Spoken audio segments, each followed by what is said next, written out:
When U.S. Marines landed in Lebanon half a century ago, it was the beginning of a new imperial era. Gone were the old colonial rulers, France and Britain. America was now the dominant Western power, throwing its weight around in the region. Despite repeated setbacks over the years, the Bush administration neglects diplomacy in favor of more of the same, the use of force. Some seem to believe that we should negotiate with the terrorists and radicals as if some ingenious argument will persuade them they have been wrong all along. We've heard this foolish delusion before. Delusion, foolish delusion to talk to radicals. It seems to me that either half of the Middle East is radicals, or we probably have the most radical presidents in the history of the United States. We can't talk to one another in the Middle East, you think? The foolish delusion was to believe that we had an honest broker or that we had the president of the world there. I don't understand that kind of thing. You don't speak to friends, you usually speak to enemies to try to get to a solution. And then, you know, this kind of saying, don't speak to this, they're rogue states, they're terrorist organizations, and everybody's speaking to each other.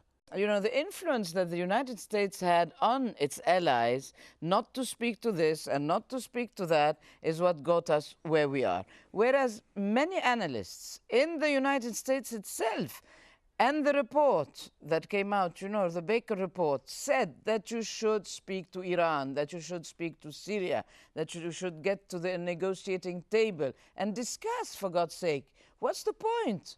It seems to be Lebanon as a barometer for Middle East politics. The polarization that we saw in Lebanon, like the rest of the region, was exactly the hostage of this kind of politics, that you don't talk to your enemies when your enemy is the citizens of your own state. Well, we've experienced this on two sort of levels.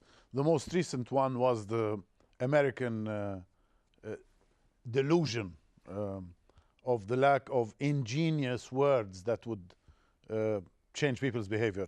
But prior to that, and for a very long time, the Syrians played that role.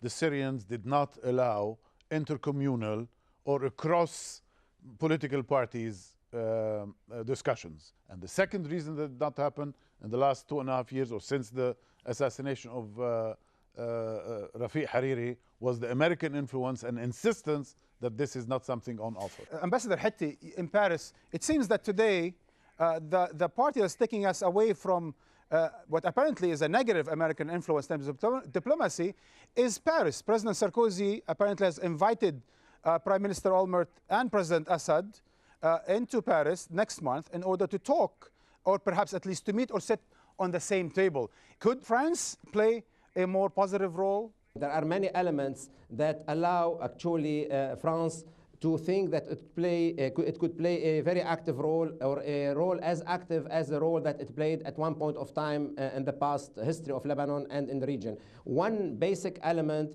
is this renewal of very good transatlantic relations, basically American-French relations. A second point is this renewal of, let me call it, a special relationship between France and Israel, which the French keep telling us they are going to use in order to promote the peace process. Do you think the Israelis will be listening to the French? I doubt much. We hope they would listen to the French, but I doubt much. I think here, still, the American role is very important. How do you see America's role has been in the peace process since some 15 years now between Israelis and Palestinians? Right. We're never going to go back to the day when the United States was the primary broker of peace between Israel and its neighbors, as was the case with, say, Secretary Kissinger during his shuttle talks, or with Jimmy Carter at Camp David. But I think you can look to what happened with the Oslo Accord as a model, where it was the Israelis and the Israelis and the Palestinians, Israel and PLO, that worked that out.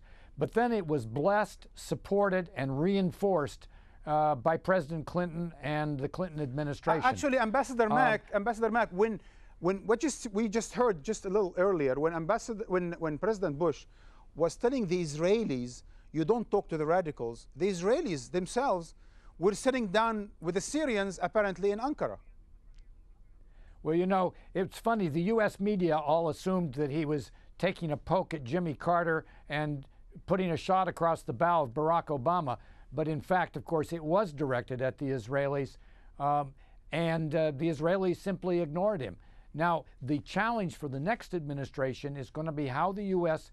can play a useful role in facilitating negotiations among three key parties: Lebanon, Syria, and Israel. There is an Arab initiative out there that's been out there for the last 6 years, proposing to Israel full peace and normalization with all Arab countries in return to withdrawal from Arab-occupied territories.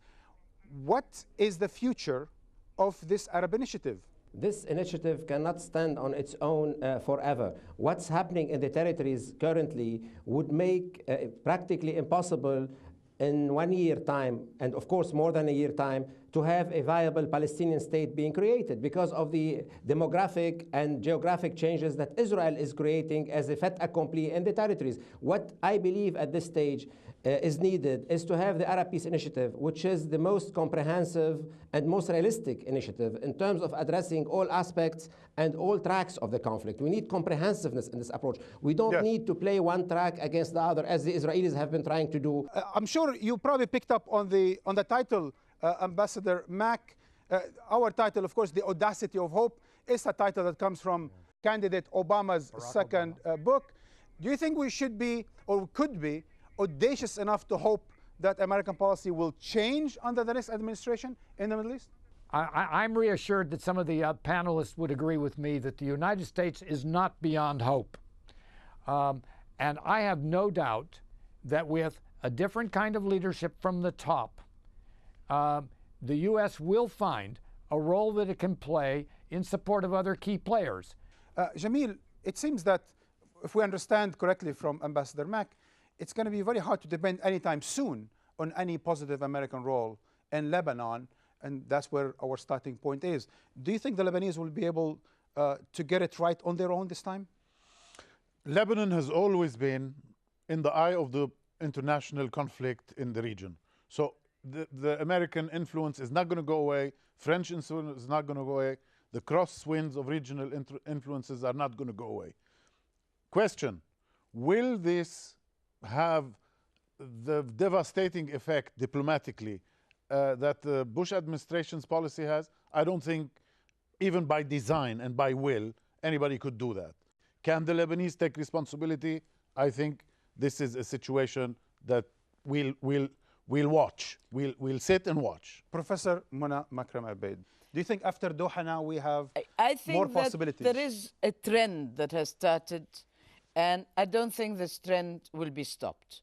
The next president must encourage this trend, must encourage the negotiations for the peace process to go ahead, and must try to construct an America that people will look up to, because it is not in anybody's interest to have, an administration like the one we have now, because of the ineptness and the inefficiency that we have seen. Professor Abeid, on this note, positive note, we're going to have to end. Thank you so much, Mr. Mroué, Ambassador Hitti, and Ambassador Mack. Thank you so much for joining us from Washington and Paris. Thank you. Thank you.